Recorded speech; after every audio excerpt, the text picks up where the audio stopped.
Hello everyone, this is Nupur Sharma and today we will be starting a new chapter of history of class 6, that is new questions and ideas. The topic which we will be covering in this chapters are the story of Buddha. So we will be hearing the story of Gautam Buddha. Who was Gautam Buddha? Then in this only we will also read a story of Kissa Gautami. There is a story about this woman Kissa Gautami. We will read about that story. Then we will read about Upanishads, what were the Upanishads, what was its importance, and under this we will read one more story of the wise beggar. Then we will read about Jainism, the Sangha, monasteries, and then at last we will know about the system of ashramas. So these are the topics which we will be covering in this chapter. So let's begin first with the story of the Buddha. You might have heard about Gautam Buddha. Who was Gautam Buddha? So we will read about it now. He was the founder of Buddhism. So Gautam Buddha was the founder of Buddhism. His name was Siddhartha. He was also known as Gautama and Buddha. So he was the founder of Buddhism. He founded this Buddhism system. He belonged to a Sakya Gana. Gana, you have already learned about what Gana is, where the people are living together. So he also belonged to a small Gana, that is Sakya Gana. He belonged to a Kshatriya family. He was from a Kshatriya family. He left home in search of knowledge and he decided to find his own path. See, when Gautam Buddha was small, his father gave him everything, whatever a child needed. He gave him all the happiness of life. So he got so much of happiness that he didn't knew about sorrow. Gautam Buddha never knew about what sorrow is, what sadness is. He never knew because he hadn't seen that, because his father never let him see all these things. One day when he went out of his house, he saw that people were crying because somebody died in someone's family. At that time Gautam Buddha realized that what is this? That means there is or not only happiness in a person's life, there is sorrow also. And then he wanted to attain that knowledge, and to attain that knowledge, in order to attain that knowledge, he left his home at the age of 30 and he decided to find his own path of attaining knowledge. He went around to many places, talked to so many people who were thinking somewhat same as him. He went to so many places. What were the teachings of Gautam Buddha then? He taught life is full of sufferings and unhappiness, and he also taught to be kind. Now when he was traveling at so many places, he meditated for so long. He sat under a peepal tree and meditated for so long. Now where he meditated for so many years, he meditated at Varanasi.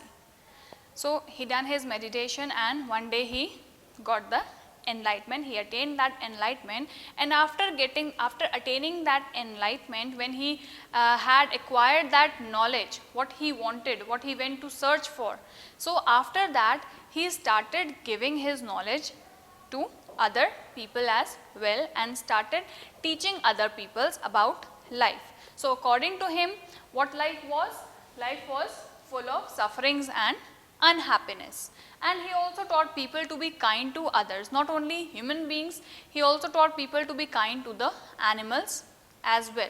So this way his teachings continued. He went place to place, and this way his followers also increased. People who were of the same thinking, there were people who were thinking like that only, or there were people who were having so many questions in their mind, that how the life will be after death, or is there any connection of life and death, or the karma which we are performing in this birth, is it having any connection with our next birth? So the people who were thinking this way, all these people became followers of Gautam Buddha, and they started following the teachings of Gautam Buddha, because they were also somehow confused and were searching answers of certain questions. So they became the followers of Gautam Buddha.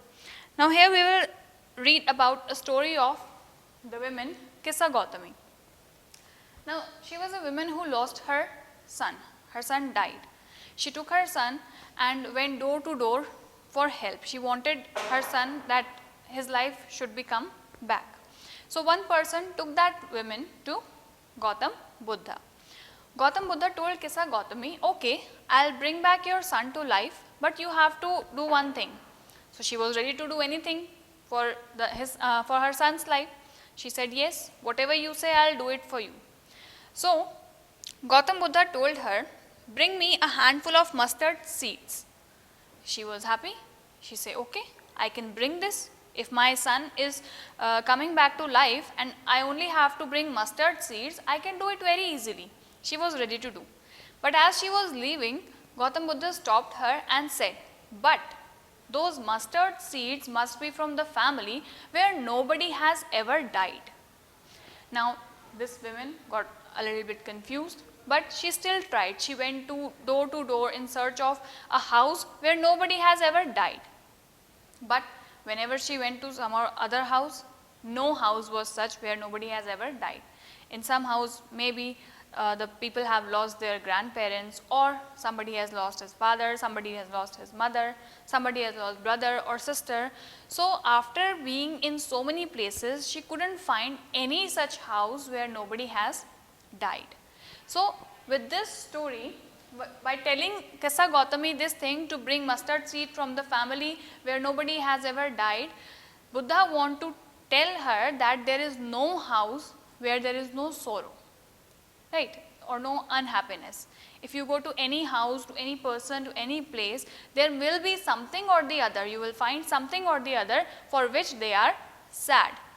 So, he wanted to tell Kissa Gautami that we can't bring your son's life again, because it is the suffering which the people have to suffer, and all because of the karma which we have performed in our birth. This, whatever we are performing in this birth, we have to repay it in the next birth or maybe this birth. So, Gautam Buddha wanted to tell this by telling Kissa Gautami to bring the seeds from such a family.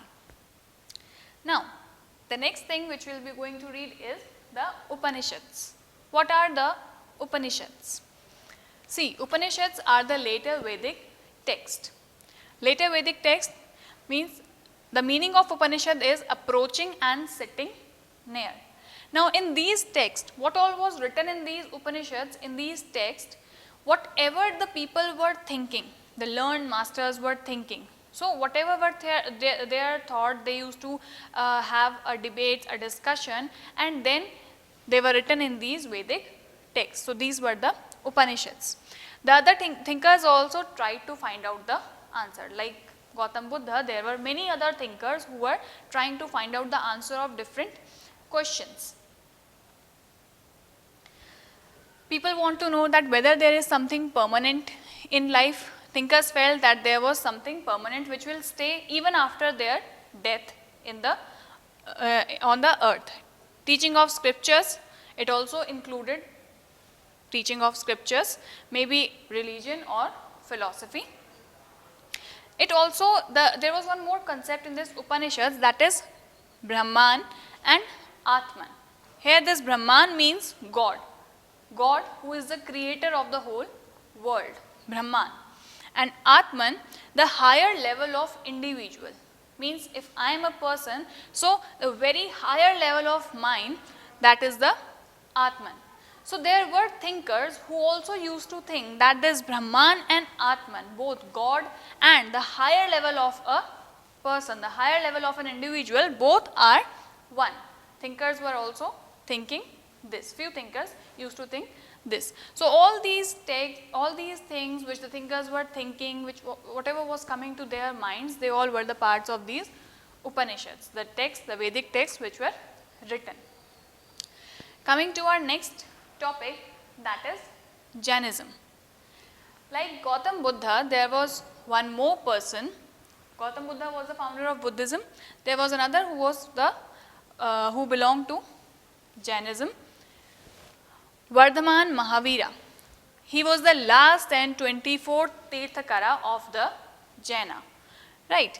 he left home at the age of 30. Like Gautam Buddha also left home. Why he left home? In search of knowledge, because there were so many things which was in his mind and he wanted to know the answer. He wanted to attain that enlightenment, that why all these sorrows are there, why people are like this. So many things were on his mind, and that is why he left home. So same like Gautam Buddha, Jainism was also another, and Mahavira also left home at the age of 30 to attain enlightenment.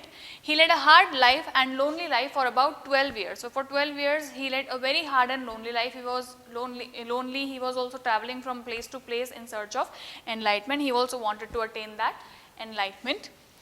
Men and women who wish to know, according to him, according to Mahavira, the men and women who wish to know the truth of life, they had to leave their homes. So it was his thinking that if any person want to know the truth of life, what is the truth of life?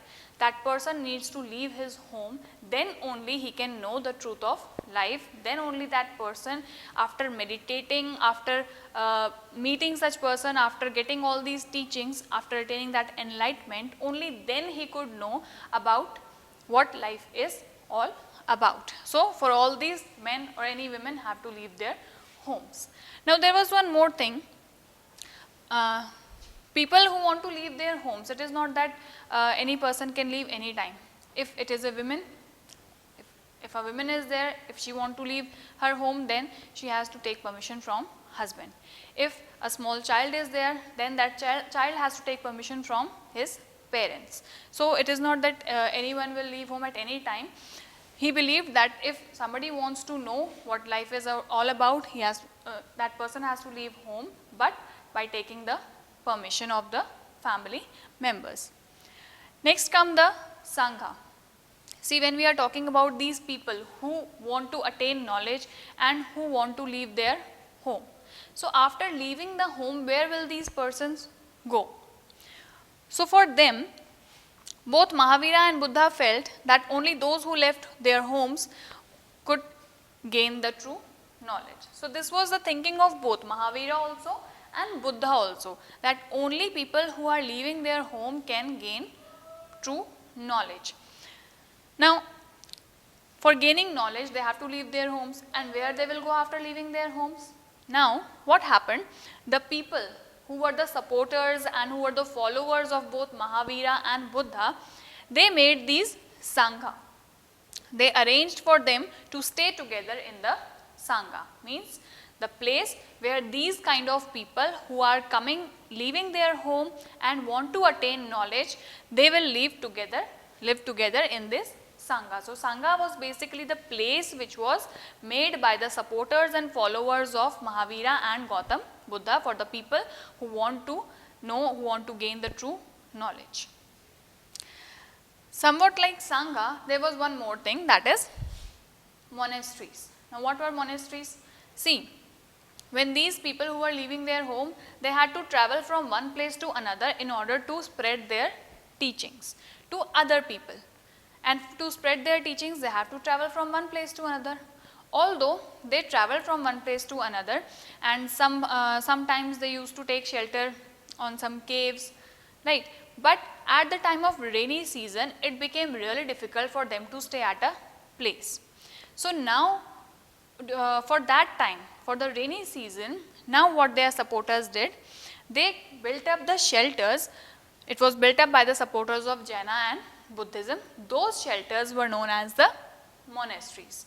Now you can see here the difference is, Sangha was the place where the people were living all together, and monasteries were the place where these people, when traveling from one place to another, they lived in these monasteries. There were big gardens, and on the with those big gardens there was built up of monasteries where these people could stay and spread their all teachings. So these two things were built up for people who want to attain knowledge or who are leaving their homes.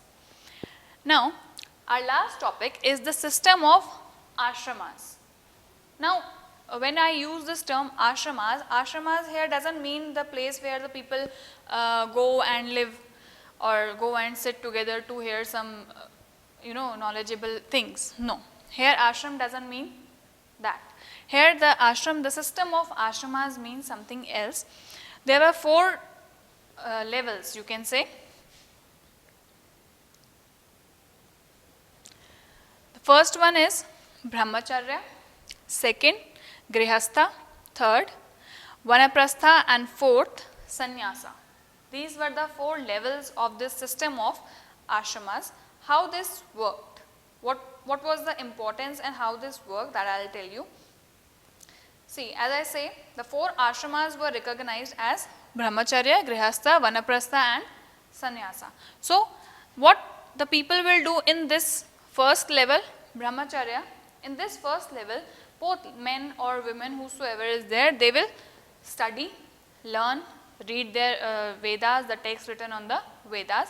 That will be the age or stage of this brahmacharya, where they will study and learn about their Vedas.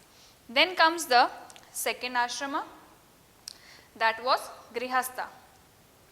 In this ashrama, then these people can get married. They have to get married in this grihastha and live their grihastha household life. They have to be a householder in this level, grihastha. Then comes another, that is vanaprastha. Then they have to live in the forest and meditate. Vanaprastha means they will then go to the forest after living a householder's life. Then they will go to the forest and meditate there for long. And the last ashram was the sannyasa. Then there will be a stage, a level where they will leave everything and become a sannyasi or sannyasin. So these were the level of 4 ashramas, that is brahmacharya, grihastha, vanaprastha and sannyasa. These were the 4 levels of ashramas which a person has to live. Now, who are those people who will live this kind of life? People who again want to attain the knowledge. Only those people can live this kind of life. See, when we talk about the followers of Jainas and Buddhas, Buddhism and Jainism, there were certain people who wanted to gain knowledge, right? Who wanted to attain that knowledge.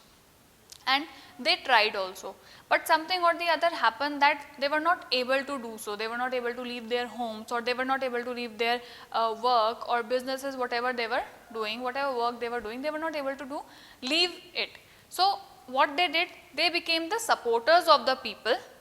They became the supporters of the people who were following Jainas and Buddhas, right? Because they themselves wanted to but couldn't do, so they became the supporters. And being supporters, what they did, they provided food for these people.